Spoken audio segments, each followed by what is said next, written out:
ക്രൂശിക്കപ്പെട്ട ക്രിസ്തു. ബ്രദർ സുരേഷ് ജു ചാമവിളയിൽ 2010 പ്രസിദ്ധീകരിച്ച ചെറു ഗ്രന്ഥമാണ് ക്രൂശിക്കപ്പെട്ട ക്രിസ്തു.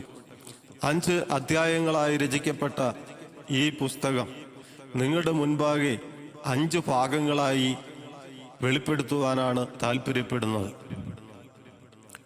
അജ്ഞാതമായതിനെ സംജാതമാക്കി തീർത്ത് അചഞ്ചലമായ ആത്മീക അഭിവൃദ്ധിയിലേക്ക് ആനയിക്കുന്ന അനശ്വരന്റെ അവർണ്ണനീയ നാമം മഹത്വപ്പെടട്ടെ. ക്ഷോണീതലത്തിൽ ക്ഷണികരാം മർത്യർ നരകഗർജനത്തിന് വിധേയപ്പെട്ട കാലയുഗത്തിൽ കലുഷിത മണ്ണിൽ കന്യകയിലൂടെ കടന്നു വന്ന് കാനാവ് മുതൽ കാൽവറി വരെ കാരുണ്യപ്രവാഹം ചൊരിച്ച് കൈകാലുകൾ കാൽവറിക്കുരിശിൽ കാരിരുമ്പാണികൾ കേൾപ്പിച്ച് കഷ്ടതയുടെ കഠോരപീഡനം താണ്ടി കുന്തമുനമൂർച്ച എന്തെന്നറിയാതെ പരിശുദ്ധ പിതാവിന്റെ കരങ്ങളിൽ ജീവൻ വെച്ചുകൊടുത്ത യേശുക്രിസ്തുവിന്റെ ക്രൂശീകരണ ഭാഗം ശ്രദ്ധേയമാക്കപ്പെടുന്നു.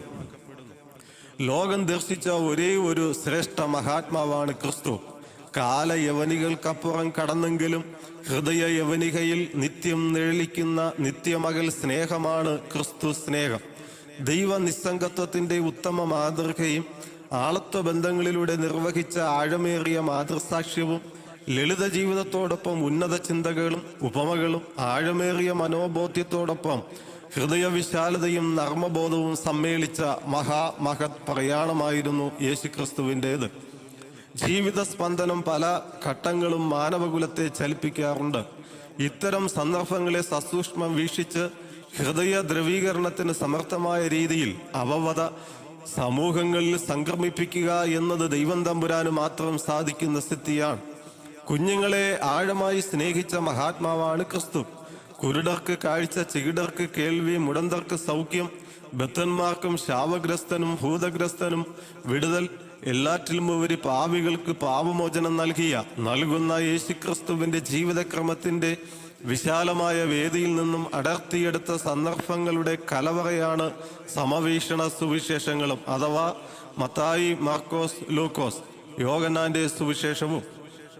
ലോകചരിത്രത്തിൽ 40-ൽ പരം കരുത്തുറ്റ കരാങ്ങുലുകളിൽ പരിശുദ്ധാത്മാവ് പിടിപ്പിച്ചപ്പോൾ തൂലികയുടെ സ്വർഗീയ ചലനത്താൽ ഉളവായതും 1600 വർഷം ദൈവ നിർണയത്തിൽ മാറ്റൊലി പൂണ്ടതും 31,173 വാക്യങ്ങളും 1189 അധ്യായങ്ങളുമായി വിരചിതമായ സത്യവേദ ഗ്രന്ഥം കലുഷിത കുണ്ഠിതരഹിതവും അഖിലജനമോക്ഷ പ്രേരിതവും സാക്ഷാൽ ജീവിത ഏകവഴിയും സത്യവും ജീവനുമായവന്റെ ദർശനവും ആദിയും അന്തവും നിത്യകാലയുഗ വാഴ്വിനെ പ്രകീർത്തിക്കുന്ന അത്യഗാധവും അതിവിസ്തൃതവുമായ ഒരു മഹാസമുനയ സമുച്ചയമാണ് വേദഗ്രന്ഥം.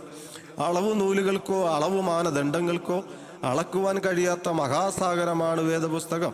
കടലോര മണൽത്തരികളെയും മരുഭൂമി മണലാരണ്യത്തെയും വാനലോക മണ്ഡലത്തിലെ നക്ഷത്ര സമൂഹങ്ങൾ, ഗാലക്സികൾ, കോസ്മോസുകൾ, സപ്തർഷികൾ തുടങ്ങി മനുഷ്യഗോചരമല്ലാത്ത ഗ്രഹങ്ങൾ, അങ്ങനെ മനുഷ്യ മസ്തിഷ്കത്തിന് അളന്നു കെട്ടുവാൻ കഴിയാത്തതത്രേ വിശുദ്ധ ഗ്രന്ഥം.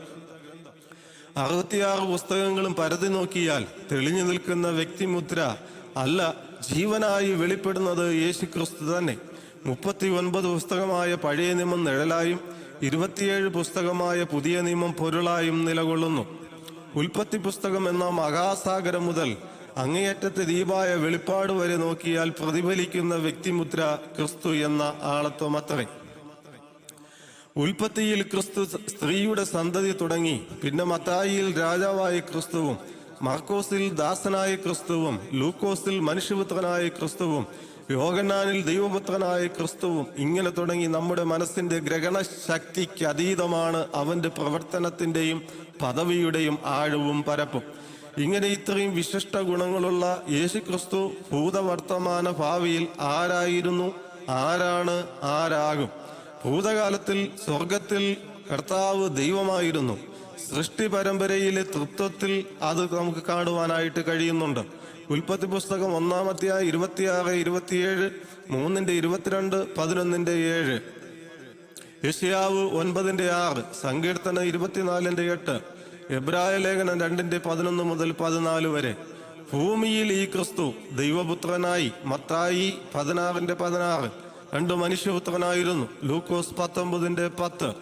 അതിന്റെ പ്രവചനങ്ങൾ യെശയ്യാവിന്റെ പുസ്തകം 48:16, 6:8, ഫിലിപ്പിയർ 2:6, യോഹന്നാൻ 1:1, യെശയ്യാവ് 7:14 മുതൽ 16, 9:6, 7, 11:1-2. യോഹന്നാൻ എഴുതിയ സുവിശേഷം 3:8. ദൈവമായിരുന്നവൻ ദൈവസമത്വം വിട്ടു ഭൂമിയിൽ വന്നു.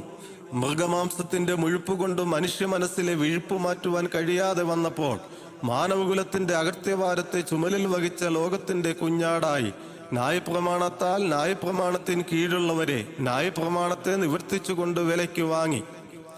ഈ വർത്തമാനകാലത്തിൽ കർത്താവ് ആരാണ്? സ്വർഗത്തിൽ മഹാപുരോഹിതനായിരിക്കുന്നു. ഒന്ന് മനുഷ്യത്വ നിലയിൽ എബ്രായ ലേഖനം 4:14 മുതൽ 16 വരെ, 1:3, 1 തീമോഥെയോസ് 2:5. ദൈവത്വത്തിൽ വെളിപ്പാട് 1:9 മുതൽ 20 വരെ. ഭൂമിയിൽ വിശുദ്ധ സഭയുടെ നടുവിൽ മത്തായി എഴുതിയ സുവിശേഷം 18:20, 28:20, വെളിപ്പാട് പുസ്തകം 1:13, 20. വിശുദ്ധരുടെ ഉള്ളിൽ 1 കൊരിന്ത്യർ 3:16, 17, 6:19, 2 കൊരിന്ത്യർ 6:16. ഇനി ഭാവി കാലത്തിൽ ഈ കർത്താവ് ആരാണ്? ഭൂമിയിൽ നിത്യ രാജാവായി അവൻ കടന്നു വരും. യെശയ്യാവിന്റെ പുസ്തകം 32-ാം അധ്യായം 1, വെളിപ്പാട് പുസ്തകം 20-ാം അധ്യായം. ഇനി നാം ചിന്തിക്കുവാൻ പോകുന്നത് ഭൂതകാലത്തിൽ ഭൂമിയിൽ മനുഷ്യപുത്രനായി രംഗപ്രവേശനം ചെയ്ത ക്രിസ്തുവിന്റെ ക്രൂശീകരണ സംഭവമാണ്. യേശുക്രിസ്തുവിന്റെ പെസഹ മുതൽ ക്രൂശിലെ അന്ത്യശ്വാസം വരെയുള്ള വിശദാംശമാണ് ഈ പുസ്തകത്തിൽ ആലേഖനം ചെയ്യപ്പെടുന്നത്. യേശുക്രിസ്തു ജനിച്ചു 30 വയസ്സായപ്പോൾ പരസ്യ ശുശ്രൂഷ ആരംഭിച്ചു.